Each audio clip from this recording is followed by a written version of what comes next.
Assalamualaikum warahmatullahi wabarakatuh. Berikut ini adalah aksi nyata modul 2.3 tentang coaching untuk supervisi akademik. Coaching untuk supervisi akademik terdiri dari percakapan pra-supervisi, kegiatan supervisi akademik, dan diakhiri dengan percakapan pasca supervisi. Dimulai dari percakapan pra-supervisi sebagai berikut. Bu Nita, gimana kabarnya Bu Nita? Alhamdulillah. Bu Nita, hari ini kan kita sudah buat janji. Hari ini Bu Nita ingin saya membantu mengembangkan di bagian pembelajaran yang mana? Untuk pembelajaran di bagian inti aja. Oke, jadi saya amati Bu Nita di bagian inti ya. Di bagian inti yang mananya ya nanti saya harus amati. Jadi pembelajaran di bagian inti ketika anak mengamati media pembelajaran yang saya buat. Jadi pada saat Bu Nita menggunakan media pembelajaran, Ketika kegiatan belajar, bagaimana anak memanfaatkan media pembelajaran yang sudah saya siapkan.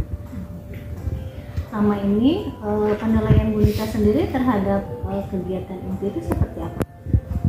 Saya rasa apa yang sudah disiapkan kadang tidak sesuai gitu kan ya dengan apa yang diharapkan. Berikutnya adalah kegiatan supervisi akademik di kelas. Padahal ketika sudah di lapangan kadang anak kayak kurang guna gitu apa ini kendalanya. Oke, mari kita ke kelas Bu Nita untuk melakukan supervisi.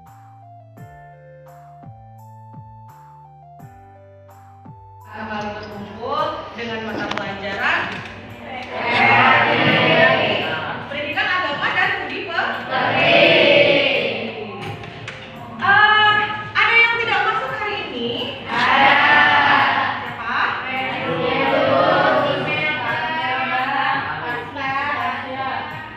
Rendus?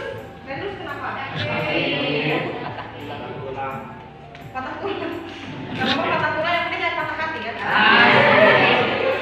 Ibu berulang. Rendus. Sakit. Siapa lagi?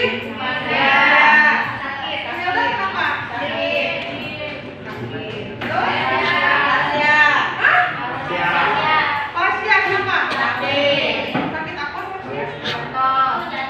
Jatuh. Ada yang patah lagi? Apa yang patah? Kaki. Patah ini. Siapa lagi?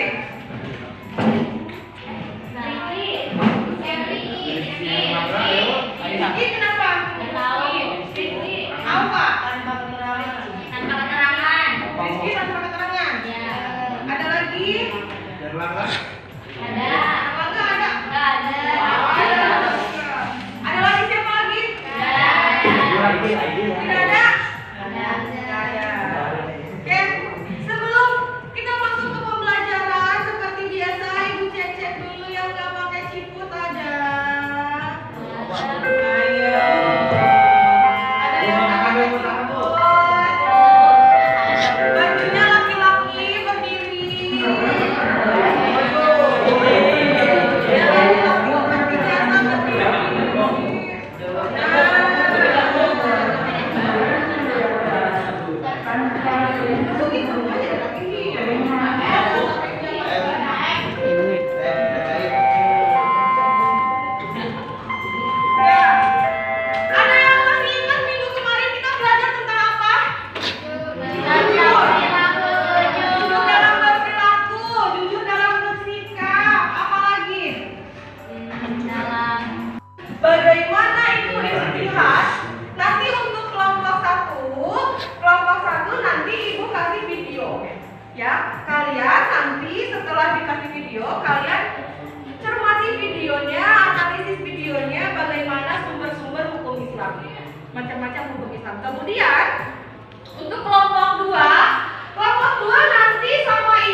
Bisa.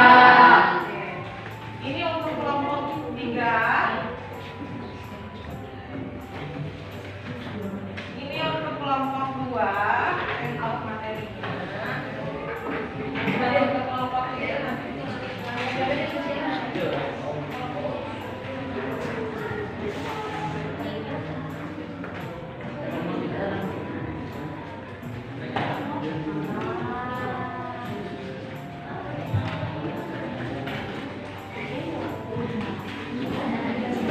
Al-Quran, hadis, dan ijtihad sebagai sumber hukum Islam.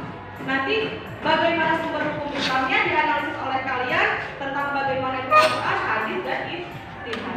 Kemudian nanti kalian bisa mendeskripsikan macam-macam sumber hukum Islam. Kalian bisa setelah hasil diskusi kalian nanti kalian komunikasikan untuk hari ini bagaimana macam-macam sumber hukum dalam Islam. Sudah siap untuk belajar hari ini? Siap. Sudah siap? Siap. Masih ada yang muak-muak, sudah siap? Siap. Kita mulai pembukaan belajar hari ini dengan bersama-sama membaca basmalah.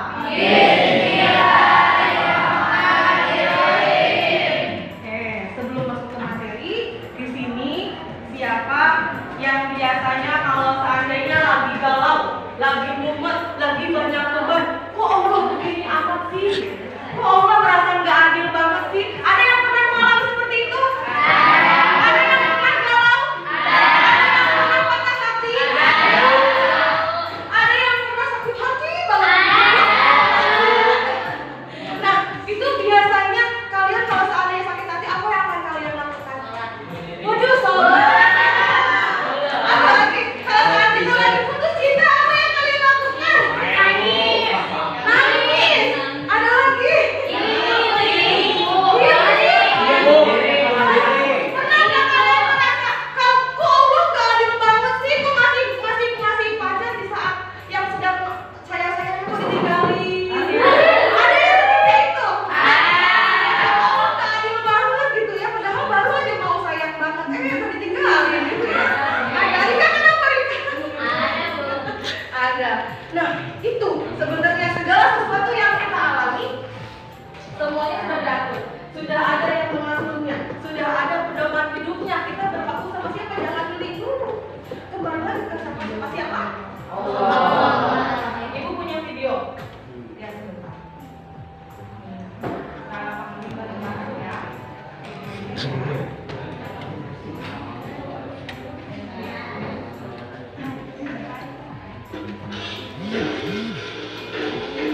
Jelas kan?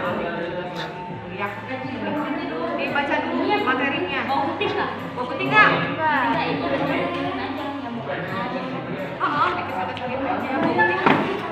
Dibaca dulu materinya ya.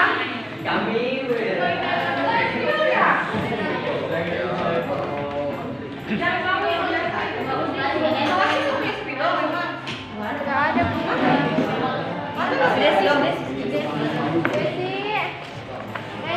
Di sini kalian mendingan dong.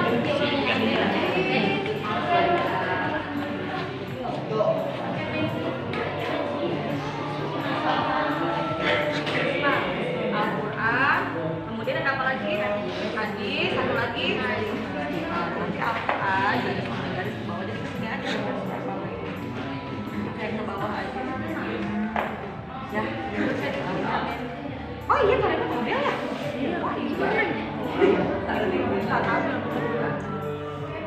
Sini keterangannya, iya betul keterangannya. Di sini keterangannya, di sini istilahnya gitu ya. Iya. Ininya nggak ada ininya. Spidolnya nggak punya. Kalian kelasnya nggak punya spidol?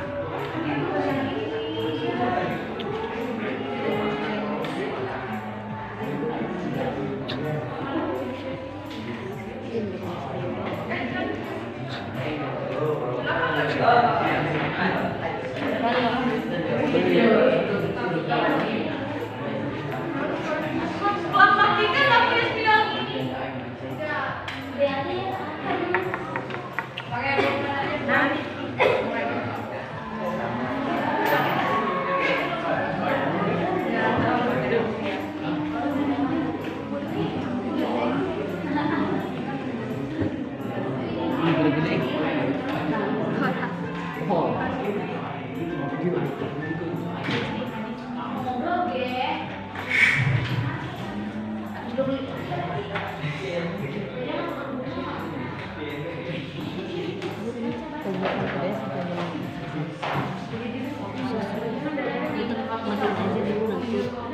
aja dulu nanti.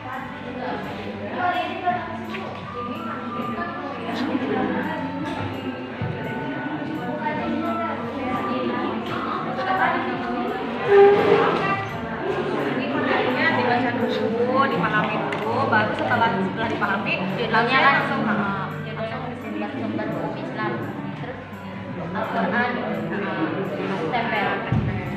nanti penjelasan Al-Quran itu apa yang kalian tunggu di sini. Tapi jangan judulnya doang ya. Iya, sama analisis. Iya, biar seperti yang kemarin. Ini lebih menjelaskan. Ya, dibaca dulu. Selanjutnya karena tadi sudah dijelaskan melalui presentasi mengenai sumber hukum Islam, sekarang kalian mengisi soal tentang sumber hukum Islam. Ini tugasnya kalian menjodohkan dari pernyataan ke jawabannya. Pernyataannya apa, nanti jawabannya apa. Dikerjakan secara masing-masing, tidak berdiskusi, tidak kelompok, sesuai dengan kemampuan kalian masing-masing. Bisa dimengerti? Bukan ya.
Kurang nggak?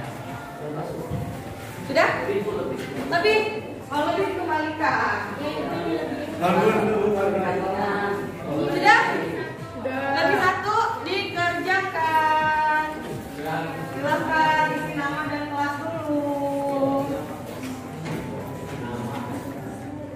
Kerjakan. Ayo kerjakan.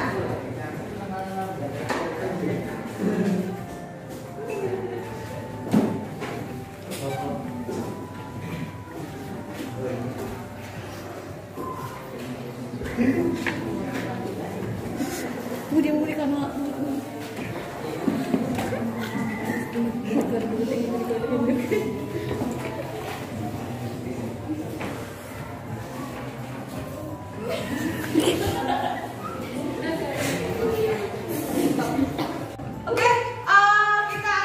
tadi kita sudah mempelajari, sudah berdiskusi dan sudah mengisi soal.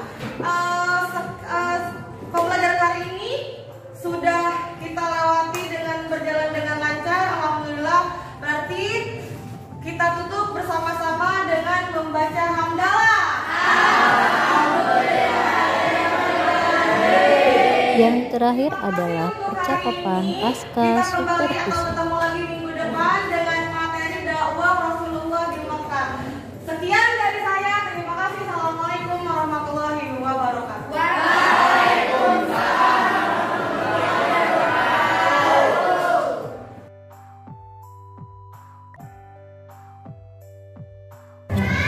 Ya wanita, sudah tadi disupervisi ya, apa yang wanita rasakan setelah tadi wanita disupervisi? Yang pasti deg-degan ya Bumi walaupun kamu ini jadi supervisinya, tapi nggak apa-apa. Ini untuk pembelajaran saya biar proses pembelajaran yang saya lakukan itu menjadi lebih baik lagi. Ketika tadi disupervisi, ada inspirasi yang timbul nggak? Misalnya tadi, oh ya ternyata saya harus begini. Ada mungkin untuk kedepannya saya lebih mengembangkan, kayaknya ini medianya kurang ini deh gitu, kayaknya medianya kurang, jadi ada yang nggak pas aja gitu ketika penggunaan medianya. Jadi ada inspirasi tentang media yang timbul ya, misalnya bisa pakai media yang lain gitu ya. Nah, jadi biar anaknya nggak jenuh pakai media itu, terus ada yang anak yang nggak asik sendiri gitu, ada yang lain mengerjakan tugas, yang lainnya ada yang ngomong gitu. Oke. Nah, tadi kalau menurut kita sendiri nih menilai performa tadi wanita ketika disupervisi seperti apa? Ini sih banyak yang kurangnya ya Bu ya, dari mungkin dari awal ketika mulai mungkin, terus terutama di bagian intinya gitu. Terutama bagian inti dalam menggunakan media itu sendiri. Kenapa wanita mengalami seperti itu? Karena tadi kan disebutkan, karena ada anak yang fokus mengerjakan, ada anak yang asik sendiri gitu, masih ada gitu. Kira-kira kalau seandainya untuk kedepannya berharap ya efektif aja gitu pembelajarannya. Oke. Boleh saya menyampaikan hasil pengamatan saya ya wanita? Setelah saya amati pembelajaran yang mereka lakukan di kelas, secara keseluruhan sudah bagus kita. Jadi tadi kan berita meminta saya mengamati di bagian inti ya, jadi fokusnya tadi itu ke bagian inti. Nah, penggunaan media yang kita pakai sebetulnya sudah sesuai dengan pembelajaran, lalu dengan menerapkan pembelajaran diferensiasi yang kita terapkan di kelas. Nah itu tadi mungkin karena ada beberapa siswa yang tadi kan yang ini ketika di kelompok ada yang belum bekerja gitu ya, mungkin perlu penanganan yang lebih lanjut aja. Nah bagaimana pendapat wanita tentang hasil yang tadi saya sampaikan? Apakah seperti itu atau misalnya wanita mau menyanggah gitu? Juga sesuai banget gitu Buni, apa yang Buni sesuai banget. Saya juga merasakan. Ya, namun demikian ada juga beberapa hal yang masih bisa dikembangkan ya wanita. Misalkan tadi ketika di bagian pendahuluan, ketika di bagian pembukaan gitu ya. Saya mengamati wanita belum menyampaikan aspek yang menjadi penilaian dalam kegiatan pembelajaran. Jadi kan kalau menurut standar ISI itu di awal pembelajaran kita harus menyampaikan nih kepada anak, kita nih akan menilai mereka apa saja gitu ya, aspek yang akan dinilai apa saja, sehingga nanti mereka siap gitu ya dengan penilaian yang akan kita berlakukan kepada anak. Nah pendapatnya seperti itu bagaimana?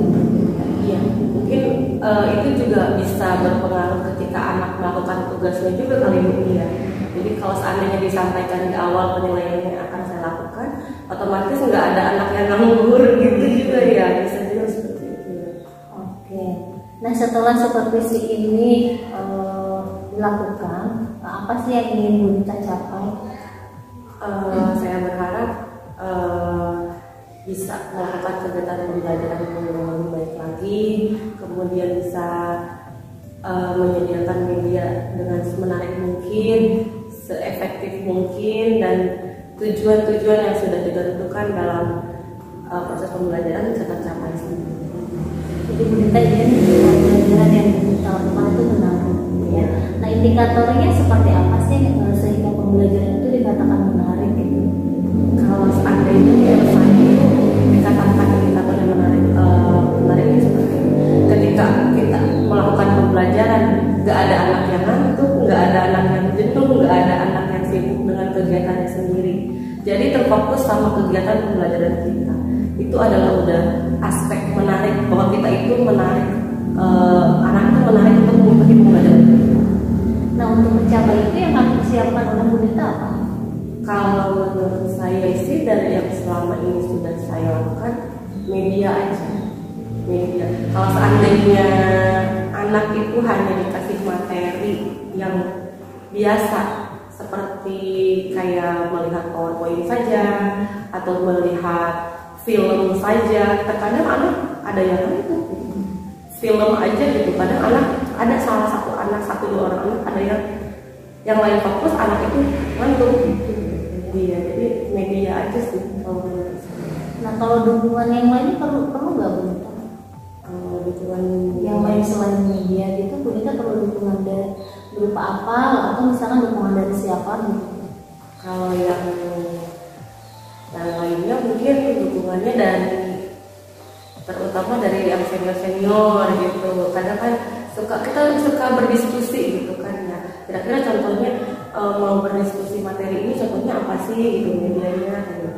Biar menarik. Terus kalau seandainya materinya ini kira-kira pembelajarannya kayak gimana sih Bu, ini misalkan yang menarik itu gitu. Jadi berbagi gitu ya, kolaborasi. Nah, kira-kira nih Bu Nita setelah tadi di supervisi, kapan kita bisa melakukan sesi refleksi kembali setelah itu? Bisa dilaksanakan di semester genap nanti. Jadi mulai semester genap besok kita bisa melakukan refleksi ya Bu Nita ya. Nah, setelah percakapan ini apa sih yang Bu Nita dapatkan dari kemarin ini kita sudah bercakap sebelum dilakukan tadi pagi ya, sebelum dilakukan supervisi, lalu supervisi, dan sekarang kita ngobrol tentang setelah kegiatan supervisi. Nah, yang kita dapatkan selama percakapan ini yang saya dapatkan tuh seperti pertama pengalaman yang luar biasa gitu ya, bisa disupervisi sama Bu ini gitu. Pertama kali gitu kan ya. Jadi biar yang saya dapatkan juga yang sebelumnya ditemukan, kayak contohnya tadi yang saya bayangkan itu dengan menggunakan media saya ini anak-anak pasti menarik nih gini. Ternyata masih belum gitu tuh kan. Ternyata saya masih punya ada beberapa hal yang harus saya perbaiki lagi gitu. Tapi itu semua untuk penunjang dari pembelajaran yang gitu. terima kasih Bu Nita atas solusinya. Alhamdulillah kita udah ngobrol nih. Nanti mungkin sebentar kita akan melakukan modul 2.3 yang mencatatkan sesi refleksi. Jadi sejauh mana sih nanti Bu Nita sudah menerapkannya? Apakah sudah diterapkan di semua kelas atau belum? Terima kasih Bu Nita atas waktunya.